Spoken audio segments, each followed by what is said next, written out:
Ya, pemirsa berikutnya kita akan simak market spotlight di Market Buzz. IHSG terkoreksi 0,6% ke level 6.400 dengan keputusan Trump menerapkan tarif 245% ke China. Dan berikutnya terkait dengan saham Fore yang kembali auto reject atas naik 24,8% ke level 392 dan sektor perbankan menjadi pemberat IHSG. BBNI turun 4,2% ke level 4.100.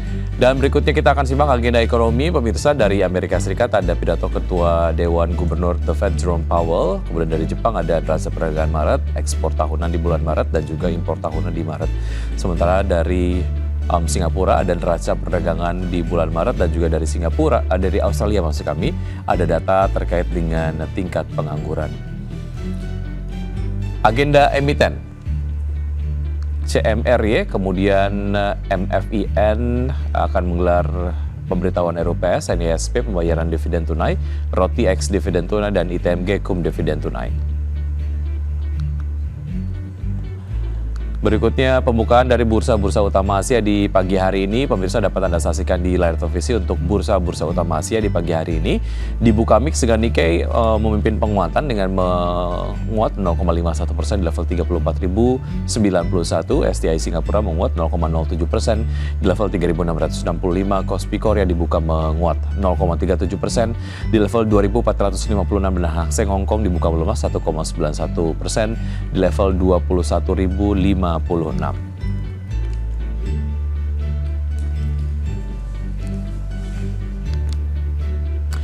Dan untuk berbincang pagi hari ini sudah terhubung melalui video conference ada Bapak Arya Santoso, Presiden Direktur dari CSA Institute. Selamat pagi Pak Arya.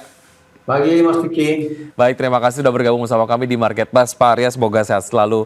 Oke, Ya, ada saja gebrakan dari Amerika Serikat. Kalau kata milenial zaman sekarang ataupun Gen Z meleng dikit, tarif buat buat China maksud saya naik jadi 245% begitu ya.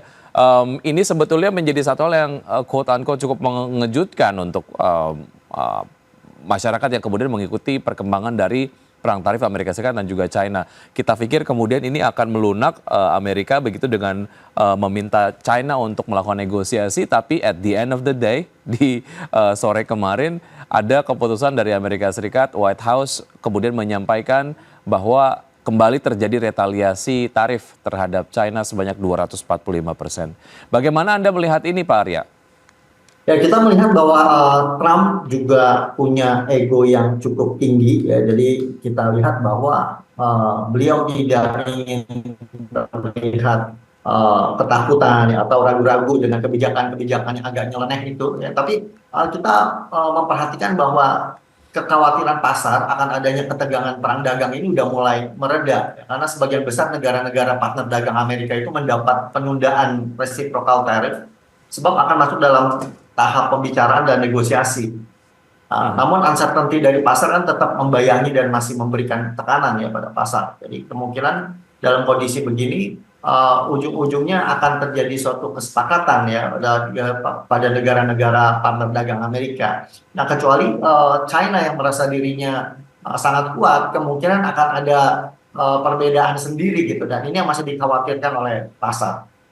Ya, sebetulnya dari point of view Pak Arya sendiri, pada saat beberapa waktu yang lalu ada statement dari Donald Trump yang mengesankan bahwa Amerika Serikat sedikit melunak. Ini sebetulnya juga ada kesadaran lah ya dari Amerika Serikat sendiri bahwa ada dampak yang ditimbulkan dan ini adalah dampak yang merugikan jika kemudian perang tarif ini ataupun retaliasi ini terus berlanjut.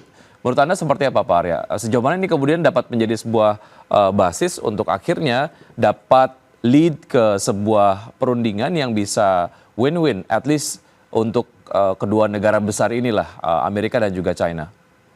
Ya, memang nggak semua barang ya dikenakan tarif yang sangat tinggi seperti itu. Jadi ada barang-barang tertentu. Jadi nggak semua juga.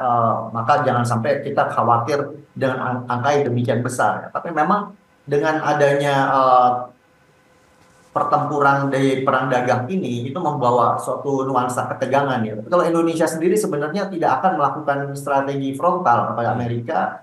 Jadi ini merupakan satu gesture yang baik ya untuk Indonesia dengan Amerika, itu tentu akan lebih favorable untuk market di Indonesia.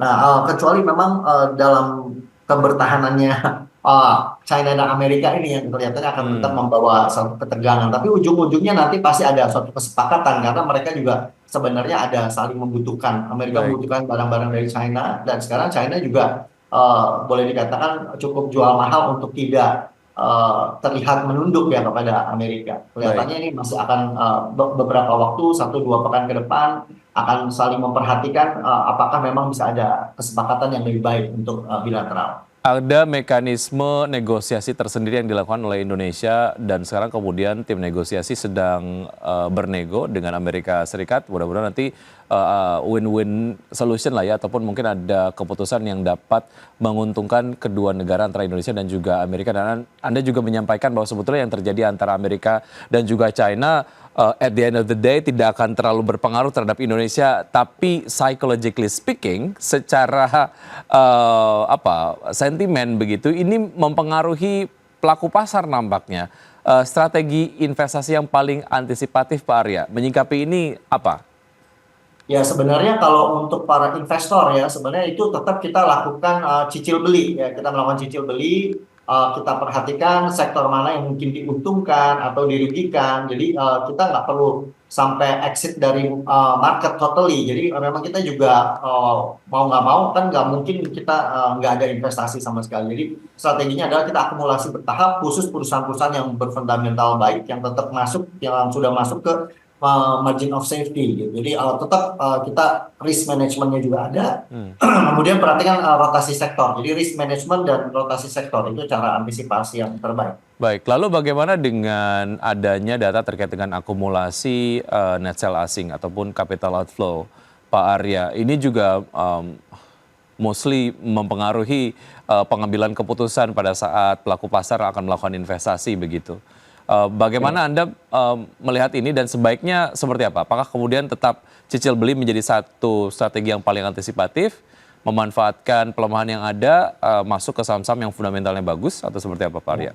Ya, kita perhatikan bahwa adanya net buy atau net sell dari asing itu terjadi silih berganti ya di market kita. Walaupun ketika lagi bullish itu pun terjadi bisa saja ada net sell asing sewaktu-waktu gitu ya. Pada saat terjadi retracement atau rebalancing itu juga terus terjadi. Tetapi kalau kita perhatikan jumlah porsi investasi asing di beberapa emiten-emiten yang cukup besar bahkan di plat merah yang BUMN itu juga masih tetap stay secara jangka panjang. Oleh karena itu, ketika terjadi pelemahan-pelemahan net sell asing sewaktu-waktu sementara, entah itu ada rebalancing atau outflow sementara, ketika kita melihat harganya sudah cocok masuk ke target harga pembelian kita, dan kita melihat bahwa ini margin of safety kita udah masuk, itu kita jangan ragu untuk bisa tetap entry secara bertahap. Ya, tapi kita tetap melihat gitu.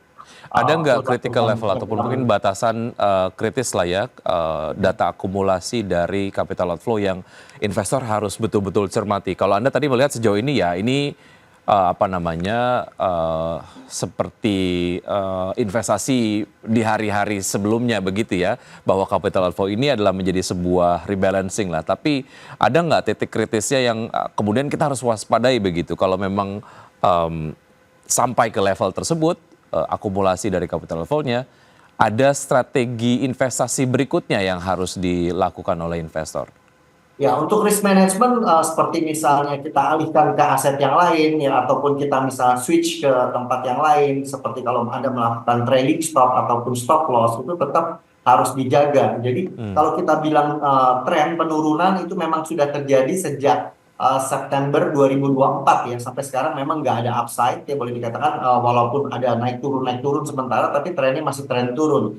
Ada kemungkinan menguji kembali ke level 6.300 atau bahkan 6.200 itu masih oke ya. Tapi secara psikologis ketika sudah turun di level 6.000 itu kemudian pasar ada sedikit kepanikan juga ya, karena secara psikologis market akan bereaksi, kelihatannya ini akan membahayakan dari sisi holding portfolio jangka pendek. Baik, sebagai penyeimbang, BPJS Ketenagakerjaan memutuskan untuk menambah porsi investasi mereka di saham.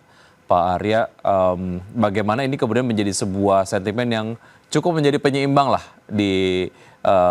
jika kemudian kita bandingkan dengan sentimen terkait dengan capital outflow dari asing? sentimen jangka pendek mungkin malah nggak terlalu terasa ya. Hmm, Kalau kita perhatikan memang itu adalah suatu yang sentimen yang baik, positif, tapi secara jangka pendek mungkin tidak terlalu terasa karena dari topik-topik yang lain itu eh, investor membutuhkan lebih dari sekedar wacana atau ide ya. Jadi pasar juga akan menilai sejauh mana langkah konkret yang akan dilakukan, seperti berapa besar anggaran yang masuk ke pasar atau hmm. instrumen apa yang menjadi pilihan. Oke, itu yang akhirnya masih ditunggu oleh pelaku pasar begitu ya. Baik, Iya. kita mengerucut ke sektor-sektor yang kemarin cukup memberatkan pergerakan dari IHSG, Pak Arya, diantaranya adalah Ya. sektor perbankan. Tentu saja ini berkaitan dengan apa yang Anda tadi sampaikan, cicil beli untuk saham-saham yang fundamentalnya baik. Kalau kita lihat, ya banyak saham-saham berbasis perbankan yang fundamentalnya sangat baik sebetulnya. Ya. Nah, ini Ya. bisa diterapkan sebetulnya kepada sektor perbankan strategi ini.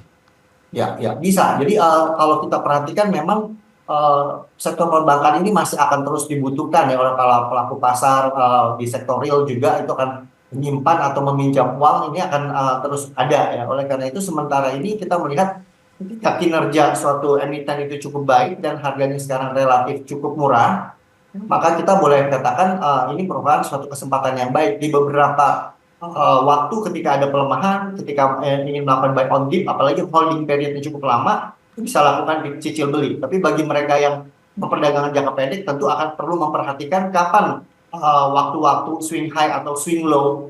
Ketika ada inflow itu bisa ikut ya, tapi ketika ada pelemahan mungkin bisa keluar dulu, Hmm. tergantung dari style investasi kita. Baik, kita lihat apakah dari saham-saham pilihan di pagi hari ini ada dari sektor perbankan dari Anda, Pak Arya. Kita akan lanjutkan usaha jeda berikut Ya. ini. Dan pemirsa tetap bersama kami akan segera kembali.